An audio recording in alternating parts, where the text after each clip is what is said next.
ध्यान देंगे। अब हम लोग इसको सीपीसीटी से सिद्ध करेंगे। तो सीपीसीटी से सिद्ध करने के लिए अब यहाँ पर एक चीज फोकस करना है कि इसको हम लोग कैसे सर्वांग सम सिद्ध करें। तो तीन चीज ध्यान में रखना है, वहीं रख दीजिए। अब यहाँ देखिए, अब यहाँ पर एक सिस्टम ये है, सर्वांग सम सिद्ध करने के लिए हम लोग किसी भी त्रिभुज, दो त्रिभुजों में तीन चीज बराबर ढूंढेंगे। तो इसमें ये त्रिभुज है और ये त्रिभुज है, तो AD बराबर BC दे रखा है।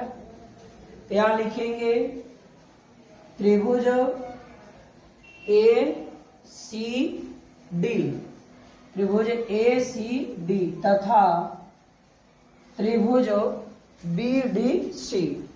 BDC। इन दोनों में हम लोग देख पा रहे हैं कि यह तो बराबर दिया ही है, AD बराबर BC। उसके बाद इस त्रिभुज की ये भुजा मिल गई बराबर।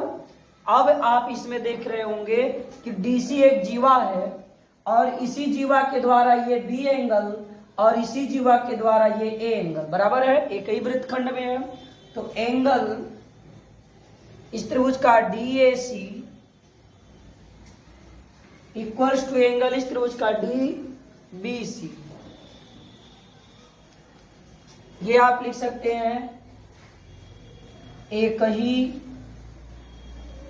वृत्तखंड के कोण है। हो गया, यह और यह एंगल बराबर, एंगल A एंगल DB बराबर हो गया। एक चीज और ध्यान देना है, कॉमन क्या है। जब दोनों त्रिभुजों को लिया जा रहा है तो DC साइड हमको मिल रही है कॉमन।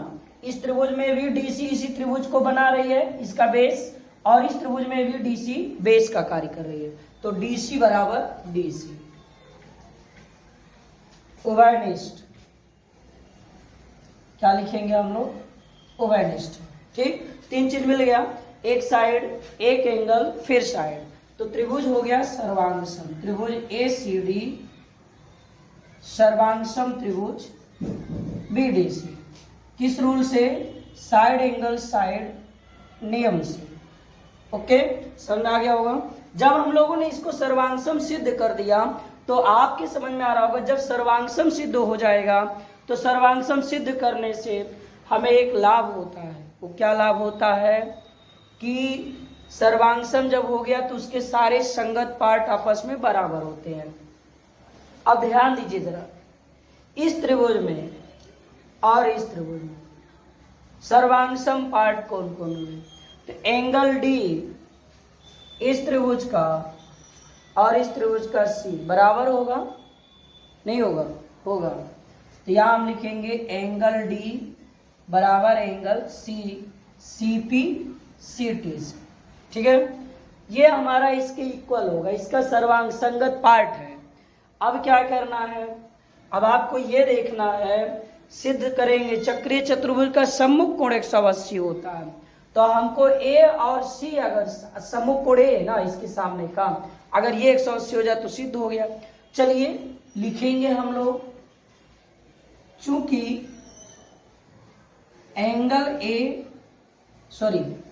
यहां पर आप एक काम करेंगे, इस त्रिभुज का अब ये CPCT से ये पार्ट मिल गया एंगल D इस त्रिभुज में और इस त्रिभुज में C के इक्वल हो गया,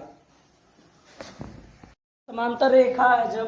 तो यहाँ पर हम लोग ये देखेंगे CPCT से हम लोगों ने इसको जब सिद्ध कर लिया तो एंगल D एंगल C के इक्वल है। ये चीज हम लोगों को ध्यान में रखना है CPCT से।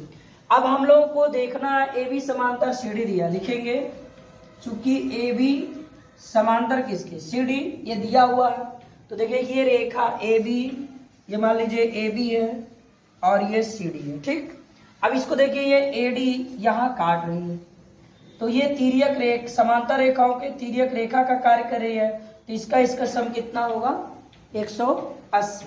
तो यहाँ हम लोग लिखेंगे angle A plus angle D equals to 180 degree. तिर्यक रेखा के एक ही ओर के अंतः कोण, कौन कोण है, अंतः कोण है। तो अब देखिए हमको a प्लस सी सिद्ध करना है, तो हम जानते हैं d बराबर सी, d बराबर सी, तो एंगल a प्लस डी की जगह लिख देंगे angle c equals to 180 degree. ये आपका क्या हो गया, प्रूव है। चूंकि जब सम्मुख कोणों का योग 180 हो गया तो ये क्या हो गया, चक्रीय। तो वो अगर आप चैनल पर नए हैं तो चैनल को सब्सक्राइब कर दीजिए, वीडियो को लाइक शेयर जरूर करें। बस आज के लिए इतना ही, थैंक्स।